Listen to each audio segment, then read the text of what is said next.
بسم الله الرحمن الرحيم قل هو الله أحد الله الصمد لم يلد ولم يولد ولم يكن له كفوا أحد. அஸ்ஸலாமு அலைக்கும் வரஹ்மத்துல்லாஹி வபரகாத்துஹு. கண்ணியத்திற்குரிய எல்லாம் வல்ல அல்லாஹுவின் நல்லடியார்களே, அல்லாஹுடைய பேரருளால் இன்று ஓர் தகவல் மூலியமாக ஒரு முக்கியமான செய்தியை அறிந்து கொள்வதற்காக நாம் எல்லாம் இங்கு ஒன்று கூடியிருக்கின்றோம். இன்று நாம் அறிந்து கொள்ளக்கூடிய தகவல் என்னவென்று சொன்னால், அல்லாஹுடைய பேரருளால் தமிழ்நாடு தௌஹீத் ஜமாத் என்ற இந்த பேர் இயக்கத்தின் சார்பாக ஏறக்குறைய 30 ஆண்டுகளுக்கு மேலாக அல்லாஹு ரப்புல் ஆலமீன் நமக்கு வழங்கியிருக்கின்ற அவனுடைய வேதத்தின் அடிப்படையிலும் நபிகள் நாயகம் ஸல்லல்லாஹு அலைஹி வஸல்லம் அவர்கள் வழிகாட்டிய அடிப்படையிலும் அவனுடைய மார்க்கத்தை அதன் தூய்மையான வடிவத்திலே உலகத்துக்கு பிரச்சாரம் செய்து கொண்டிருக்கிறோம். இந்த பிரச்சாரத்தின் மூலமாக லட்சோப லட்ச மக்கள் இந்த கொள்கையின்பால் இன்றளவும் வந்து கொண்டிருக்கக்கூடியதை நாம் எல்லாம் கண்கூடாக பார்த்து கொண்டிருக்கின்றோம்.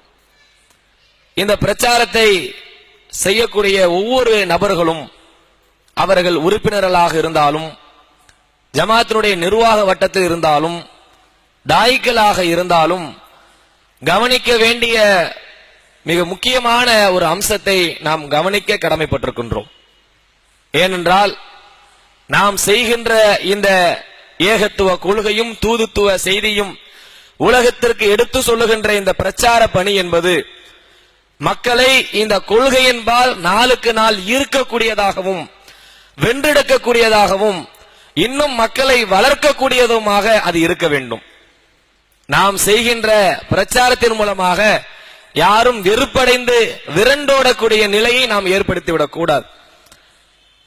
இந்த பிரச்சாரத்தை 30 ஆண்டுகளுக்கு முன்னாடி நாம் செய்யக்கூடிய நேரங்களில் எத்தனையோ சிரமங்களையும் கஷ்டங்களையும் தியாகங்களையும் செய்தனுடைய விளைவு இன்று அல்லாஹுடைய பேரு அருளால் எத்தனையோ நன்மைகளை நாம் அடைந்திருக்கிறோம். கொள்கையின்பால் மக்கள் வந்திருப்பதை நாம் எல்லாம் உணர்ந்து கொண்டிருக்கிறோம். இதை செய்யக்கூடியவர்களுக்கு அல்லாஹ் சொல்லுகின்ற ஒரு கட்டளை என்னவென்றால், ஃபஸ்தக் பிமா தோமர், நீங்கள் அல்லாஹ்வின் மார்க்கத்தை சத்தியத்தை தயவு தாட்சணை என்று உலகத்திற்கு எடுத்து சொல்லுங்கள் என்று அல்லாஹ் நமக்கு கட்டளையிடுகின்றான். இதிலே நாம எந்த வகையான ஒரு சமரசம் செய்ய தேவையில்லை. மக்களுக்கு தயவு தாட்சணை இல்லாமல், முகஸ்துதி இல்லாமல் தெளிவான முறையிலே உலகத்திற்கு எடுத்து சொல்ல வேண்டும், பிரச்சாரம் பண்ண வேண்டும் என்பதிலே நமக்கிடையே மாற்று கருத்து இருக்க இயலாது. ஆனால் அதே நேரத்தில் இந்த பிரச்சாரத்தை செய்யக்கூடியவர்களாக இருக்கின்ற பிரச்சாரர்களாக நாம் சொல்லுகின்ற விதத்திலே அல்லாஹ்வின் தூதரத்தில் இருக்கின்ற அழகிய முன்மாதிரியை நாம் கடைபிடிப்போமானால் இன்னும் இந்த கொள்கையை நேசிப்பதற்கு மக்கள் ஏராளமான பேர் இருப்பார்கள். சில பேர் செய்கின்ற சில தவறான நடவடிக்கைகள் இந்த கொள்கையே அவர்கள் வெறுக்கக்கூடிய நிலைமைக்கு உள்ளாகி விடுகிறார்கள். இந்த கொள்கையை சொல்வதை கூட நாம் காது கொடுத்து கேட்க கூடாது என்ற நிலைமைக்கு மாறிவிடுகிறார்கள். அதற்கு காரணம் என்ன? அல்லாஹ் சொல்லுகின்ற கட்டளையை இன்னும் நாம் சரியாக புரிந்து கொள்ளவில்லையோ, இன்னும் நம்மிடத்தில் ஏராளமான பக்குவம் தேவை இருக்கோ என்று நினைக்கக்கூடிய அளவிலே நம்முடைய சில காரியங்கள் சில நபர்களால் அமைந்து விடுகிறது. அல்லாஹ்வின் தூதர் ஸல்லல்லாஹு அலைஹி வஸல்லம் அவர்கள் ஏறக்குறைய 23 ஆண்டு காலம் அல்லாஹ்வின் மார்க்கத்தை இந்த உலகத்திற்கு இறை தூதராக என்று எடுத்து சொன்னார்கள். எத்தனை கஷ்டங்கள், எத்தனை துன்பங்கள், எத்தனை துயரங்கள், எத்தனை அவதூறுகள், எத்தனை கேவலமான பேச்சுக்கள், எல்லா விஷயத்தையும் அல்லாஹ்வின் தூதர் அவர்கள் பட்டிருந்தாலும் கூட அவருடைய தாவா பணியிலே ஒரு அழகான நளினத்தையும் ஒரு கண்ணியத்தையும் ஒரு ஹிக்மத்தையும் அவர்கள் கையாண்டிருப்பதை நம்மால் உணர முடிகிறது. இந்த விஷயத்தை நம்மிடத்திலே கைகொள்வோம் என்றால் இன்னும் இந்த மார்க்கத்தை உலகத்திலே சொல்வதற்கு இலகுவாகவும் ஏதுவாகவும் இருக்கும். இப்படி அல்லாஹ்வின் தூதர் அவர்கள் நமக்கு சொல்லுகிறார்கள். அல்லாஹ் நமக்கு எப்படி கட்டளையிடுகிறான் தெரியுங்களா?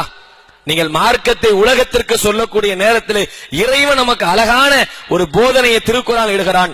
16வது அத்தியாயத்தில் 125வது வசனத்தை அல்லாஹ் சொல்லி காட்டுகிறான். உது இலா சபீலி ரப்பிக்க பில் ஹிக்மா வல் மூலத்தில் ஹசனா. நீங்கள் எப்படி மக்களிடத்தில் இந்த தாவா பணியை மார்க்கத்தை எடுத்து வைக்க வேண்டும் என்றால் விவேகத்துடனும் அழகிய அறிவுரையினுடனும் உமது இறைவனின் பாதையை நோக்கி நீங்கள் அழையுங்கள். இப்படி அல்லாஹ் சொல்றான் பாத்தீங்களா? விவேகத்துடனும் நல்ல புத்தி கூர்மையோடு அறிவோடையும் அழகிய முறையிலும் மக்களிடத்தில் நீங்கள் இந்த மார்க்கத்தின் பக்கம் அவர்களை நோக்கி அழையுங்கள் என்று சொல்லி அவர்களிடம் அழகிய முறையில் விவாதம் செய்வீராக. மக்களை கூப்பிடும் போதும் விவாதத்துடனும் அழகாவும் கூப்பிடுங்க. அது மட்டும் இல்லாம அவர்களுக்கு நீங்கள் மார்க்கத்தை சொல்லும் பொழுது விவாதிக்கும் பொழுது அழகிய முறையிலே விவாதிங்கள் என்று அல்லாஹ் சொல்லுகின்றான். இதை சரியான முறையில புரிந்து கொள்ளாத சில பேர் இந்த மார்க்கத்தை நாம் தாவா செய்கிறோம் என்ற பேர்ல கரடுமுரடாகவும் முகம் சுளிக்கக்கூடிய வகையிலும் பேசக்கூடியதை சில நேரத்தில் பார்த்துறோம். ஒரு எதிரி நம்ம இடத்துல தாவா செய்யும் பொழுது ஒரு கேள்வி கேட்பான். கேட்கும் பொழுது அவனுக்கு பொறுமையாகவும் பக்குவமாகவும் அவன் ஏற்றுக்கொள்ளுகின்ற விதத்தை நாம தாவா செஞ்சு பாருங்க. ஆனா என்னடா இவ்வளவு கோபமா நம்ம கேட்டுட்டு இருக்கிறோம், வெறுப்பேத்துற மாதிரி கேட்கிறோம், அசிங்கமா கேட்கிறோம். ஆனா எதை பத்தியும் கவலைப்படாம இந்த மார்க்கத்தை இவ்வளவு அழகான முறை நமக்கு எடுத்து சொல்கிறாரு என்ற உணர்வு அவனுக்கு ஏற்படுமா இல்லையா? இப்படி அல்லாஹ்வின் தூதரவர்கள் நம்ம வழிகாட்டினாங்க. ஒரு நேரத்தில் யூத சமுதாயத்தை சார்ந்த யூதர்கள் அல்லாஹ்வின் தூதர் அவர்களை பார்த்து சொன்னார்கள், அஸ்ஸலாமு அலைக்கும் என்று சொல்வதற்கு பதிலாக அஸ்ஸாமு அலைக்கும் என்று சொல்கிறார்கள். அஸ்ஸாமு அலைக்கும் என்ன? உங்கள் மீது சாவு உண்டாகட்டும், மரணம் உண்டாகட்டும். நபி ஸல்லல்லாஹு அலைஹி வஸல்லம் அதை கேட்ட உடனே கொந்தளிச்சு, எனக்கேண்டா நீ மரணம் உண்டாகணும் சாவு உண்டாகணும் கேட்டேன்னு கடுமையான வார்த்தைகளோ தவறான பேச்சுக்களை அள்ளி வீசல. அழகான முறையில விவேகத்துடனும் அழகிய முறையில் அல்லாஹ் சொல்றானே அப்படி ஒரு வார்த்தையை தூக்கி அவங்க போடுறாங்க. எவ்வளவு அழகா சொல்றாங்க பாருங்க. அல்லாஹ்வின் தூதர் அவர்கள் சொல்றாங்க, வா அலைக்கும், உங்களுக்கும் அது உண்டாகட்டும். வேற ஏதாவது வார்த்தை இருக்கா? நம்மள ஒருத்தர் ஏதாவது ஒண்ணு கேட்டான்னு வச்சுங்க, டேய் என்ன பார்த்த நீ இப்படி கேட்ட. ஜமாஅத்தை சில நேரத்தில் தாவா பண்ற நேரத்தை விமர்சிப்பான், அல்லது ஏதாவது ஒரு தனிநபர் பத்தி சொல்லுவான். சொல்ற நேரத்துல கடுமையா கொந்தளிச்சு தேவையில்லா அவன் கொஞ்சம் மரபு மீறினா அவனை விட 4 மடங்கு 10 மடங்கு மரபு மீறி நம்ம பேசுவோம். இத பாக்குறவன் நினைப்பானா, என்னடா இவன் அவன் கேட்டதை அவன் விளங்காம கேட்டுட்டான், மார்க்கத்தை புரியாம கேட்கறான், நேர்வழியில் இல்லாம கேட்கறான். இவர்கள் நேர்வழியில் இருக்கக்கூடியவர்கள் எப்படி அழகா மக்களுக்கு சொல்லணும் அப்படி யோசிப்பானா இல்லையா? பொதுவான மக்கள் எந்த அளவுக்கு ரசூல் ஸல்லல்லாஹு அலைஹி வஸல்லம் அவங்க சொல்றாங்கன்னா, ஒரு நேரத்தில் ஆயிஷா ரலியல்லாஹு அன்ஹா அவங்க பார்த்து ரசூலுல்லாஹை பார்த்து கேட்கிறாங்க, உஹது போர்களத்திலே உங்களுக்கு ஏற்பட்ட சோதனை மாதிரி வேறு எப்பயாவது உங்களுக்கு ஏற்பட்டிருக்கான்னு கேட்கிறாங்க. ரசூலுல்லாஹ் சொல்றாங்க, உஹது போர்களத்தில் ஏற்பட்டதை விட மிகப்பெரிய கடுமையான ஒரு சூழல் எனக்கு எதிரியால் ஏற்படுத்தப்பட்டது. உஹது போர்கள் நமக்கு தெரியும், எதிரிகள் கடுமையான முறையில வீழ்த்தி ஒரு சஹாபி மரணத்தை கூட அல்லாஹ்வின் தூதர் இறந்து விட்டார்கள் என்று ஊரு ஃபுல்லா பரப்பி ரசூலுல்லாஹ்வே மௌத்தாயிட்டாங்க என்று சொல்லி வந்தவர்கள் இந்த கொள்கையில இருந்தவரு கூட சில பேர் தடம் புரண்டு போகக்கூடிய அளவுக்கு சின்ன பின்னமாகி தோல்வி உற நேரங்களை உஹது போர்களும் சந்தித்தது. பின்னாடி அல்லாஹ் அதை வெற்றியாக மாத்தினான். அந்த அளவு கடுமையான ஒரு சோதனை வரலாற்றில் என்று சொன்னால் உஹது போர்களும். இதைவிட ஒரு சோதனை நீங்க சந்திச்சீங்களான்னு கேட்கிறாங்க. ரசூலுல்லாஹ் சொல்றாங்க, இதைவிட கடுமையான ஒரு சோதனை ஏற்பட்டது. எங்க ஏற்பட்டது தெரியுமா? தாயிஃப் நகரத்தில் ஏற்பட்டது. தாயிஃப் நகரத்துல ரசூலுல்லாஹ் போய் தாவா செய்யற போறாங்க, மார்க்கத்தை எடுத்து சொல்ல போறாங்க. நான் சொல்லுவது நீங்கள் கேளுங்கப்பா, என்னை உங்களுடைய தலைவனாக ஏற்றுக்கொள்ளுங்கப்பான்னு சொல்லும் பொழுது நீங்கள் சொல்லுவதை நான் கேட்க மாட்டேன்னு கொல்ல பார்த்தார்கள். அல்லாஹ் கடுமையா கோபம் கொண்டு வானவர்களை இறக்கிறான். ஜிப்ரீல் அலைஹிஸ்ஸலாம் வராங்க, மேகங்கள் சூழ்ந்து ஜிப்ரீலுடைய அசரீரி கேட்குது. ஜிப்ரீல் கேட்கிறார்கள், முஹம்மதே இந்த நேரத்தில் நீங்கள் கட்டளையிடுங்கள், அல்லாஹ் என கட்டளையிட்டிருக்கிறான், இந்த சமுதாயத்தை உங்களை கேவலப்படுத்தியவர்களை உங்களை நாசப்படுத்தியவர்களை 2 மலக்குன்றுகளை நசுக்கி நாசமாக்கி விடுகிறேன்னு சொல்றாங்க. உடனே ரசூலுல்லாஹ் என்ன சொன்னாங்க தெரியுமா? நீங்க இவங்களை ஒண்ணும் செஞ்சிடாதீங்க, இவர்களுக்கு பிறகு உள்ள சமுதாயமாவது இந்த மார்க்கத்தை ஏற்றுக்கொண்டு அல்லாஹ்வுக்கு இணை கற்பிக்காத ஒரு சமுதாயத்தை இறைவன் உருவாக்குவான் என்று நான் நம்புகிறேன். ரசூலுல்லாஹ்விட ஒரு கஷ்டத்துக்கோ நெருக்கடிக்கோ பிரச்சனைக்கோ நாம உள்ளாயிருக்கோமாங்க? ரசூலுல்லாஹ் எப்படி அந்த தாவா களத்தை அவர்கள் பயன்படுத்துறாங்க? நாம ஒரு இடத்துக்கு போவோம், அடிப்பான், விரட்டுவான். இந்த மார்க்கத்தை சொல்ற நேரத்துல நம்முடைய ஜமாத்திற்கு கல்லடி இல்லையா, சொல்லடி இல்லையா, வெட்டு அருவா இல்லையா? சில ஊர்கள்ல பொம்பளைங்க தொடப்பக்கட்டையும் செருப்பையும் தூக்கிட்டு வந்தார்கள் மார்க்கத்தை சொல்ற நேரத்தில். அப்படியெல்லாம் இருந்த ஊர்களில் இன்னைக்கு அல்லாஹ் மிகப்பெரிய தௌஹீது கோட்டையாக மாத்திருக்கிறான். இதே இந்த கடைநல்லூர் இன்னைக்கு மீட்டிங் மாநாடு நடந்து கொண்டிருக்கிற அந்த ஊர்ல எத்தனை எதிர்ப்புகள். இன்னைக்கு லட்சோப லட்ச மக்கள் ஒரு மாநாட்டிலே, ஒரு மாவட்ட மாநாட்டிலே கலந்து கொள்ளக்கூடிய அளவுக்கு அல்லாஹ் அங்கே கூட்டத்தை நிரப்புகிறான். இதற்கான வெற்றி என்ன, பின்னாடி என்ன? நாம் சொல்கின்ற இந்த தாவாவிலே பொறுமையாகவும் பக்குவமாகவும் ஹிக்மத்தாகவும் கையாண்ட விதங்களில் அல்லாஹ் தந்த ஒரு வெற்றி. நபி ஸல்லல்லாஹு அலைஹி வஸல்லம் கொஞ்ச நஞ்சம் இல்ல. ஒரு யூத சமுதாயத்தை சார்ந்தவர் வந்து ரசூலுல்லாஹ்ட்ட சொல்றாங்க, நீங்கள் இணை கற்பிக்கிறீர்கள். ரசூலுல்லாஹ் இணை வைப்பு ஒழிக்கதான் ரசூலுல்லாஹ் வந்தாங்க. ரசூலுல்லாஹ்வை பார்த்து நீங்கள் இணை கற்பிக்கிறீங்கன்னு சொல்லும் பொழுது, நான் என்னப்பா இணை கற்பிக்க, நம்மளை பார்த்து அப்படி ஒருத்தர் கேட்டானா? Facebookல நம்ம ஏதாவது ஒரு கமாண்ட் போடுவோம், ஒரு பயான போடுவோம், அதுல எவனா ஒருத்தர் கேள்வி கேட்பான், வாட்ஸ்அப்ல கேள்வி கேட்பான், டேய் என்ன எப்படி நீ கேள்வி கேட்ப, உடனே நம்ம ஆளு கடுமையா பாஞ்சுக்கிட்டு போவான். அவன் ஏதாவது ஒண்ணு சொல்லிட்டான்னு சொன்னா, நீ இப்படி சொன்னியா, நான் அதை விட போடுறேன் பாரு அசிங்கமான என்னமான வார்த்தைகள் நம்மளுடைய முகம் சுளிக்கிற அளவுக்கு, நம்மளே அதை ஜீர்ணிக்க முடியாத அளவுக்கு நம்முடைய மக்கள் மத்தியில இன்று இதுதான் ஸ்டைல் நினைக்கிறோம். இப்படி கொண்டு போனாதான் வளரும் நினைக்கிறோம். இது அழகிய முறை இல்ல.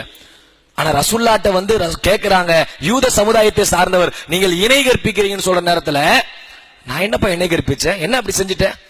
உங்க மக்கள் எல்லாம் காபத்துல்லாவின் மீது ஆணைன்னு சொல்லலையா? காபத்துல்லா மீது ஆணைன்னு சொன்னா அல்லாஹ்வுக்கு இணை கற்பிக்கிறது சமம் இல்லையா? நீங்கள் இணை கற்பிக்கிறீங்கன்னு சொல்றாங்க. ரசூலுல்லாஹ் யோசிச்சு பாக்குறாங்க, ஆமா சரியா தானே சொல்றாரு, அல்லாஹ் மீது தானே சத்தியம் பண்ணணும், இப்படி செய்யக்கூடாது. ரப்பில் காபா, இனி வரும் காலங்களில் காபாவின் இறைவன் மீது ஆணையாக என்று நான் மாத்திக் கொள்கிறேன். அல்லாஹ்வின் தூதரிடத்தில் அழகிய முன்மாதிரி பத்தீங்களா? நம்ம இடத்துல வந்து அப்படி ஒருத்தர் சொல்லும் பொழுது ஒரு பையன் நம்ம பேசிட்டோங்க, கீழே இருக்க சொல்லுவாரு, ஜி இந்த வார்த்தை இப்படி சொல்லாம இந்த மாதிரி சொல்லி இருக்கலாமே ஜி, அழகா இருந்திருக்குமே, சரி ஜி இன்ஷா அல்லாஹ் அடுத்த முறை சரி பண்ணிக்கிறேன், முடிஞ்சு போச்சு மேட்ரு. நான் பேசுறதுல நீ எப்படி வந்து நீ தப்பு காணுவ, உனக்கு மார்க்கம் தெரியுமா, குரான் தெரியுமா, ஹதீஸ் தெரியுமா, நேர்வழியில் இருக்கிறியா, அப்படி இப்படியான்னு சொல்லி அவன்கிட்ட பேசும்பொழுது அடுத்தது இந்த மார்க்கத்தை கேட்கவே மாட்டான்.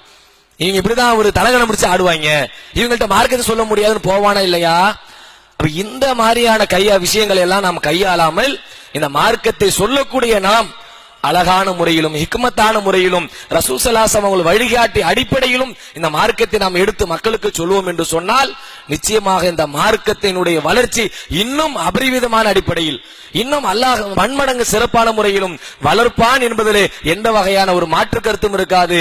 அல்லாஹ்வின் தூதரும் எப்படி இந்த மார்க்கத்தை எடுத்து நம்மிடத்தில் சொல்லுகிறார்களோ, எப்படி உலகத்திற்கு எடுத்து வைக்க சொல்கிறார்களோ, அந்த வழிமுறைகளை பொறுமையாகவும் ஹிக்மத்தாகவும் அழகிய முறையிலும் எடுத்து சொல்லக்கூடிய ஒரு பாக்கியத்தை அல்லாஹ் ரப்புல் ஆலமீன் நாம் அனைவருக்கும் தர வேண்டும் என்று கூறி இந்த நேரத்தில் இந்த உரையை நிறைவு செய்கிறேன். வாஹிர் தாவானா அனில் ஹம்துலில்லாஹி ரப்பில் ஆலமீன். அஸ்ஸலாமு அலைக்கும் வரஹ்மத்துல்லாஹி வபரகாத்துஹு.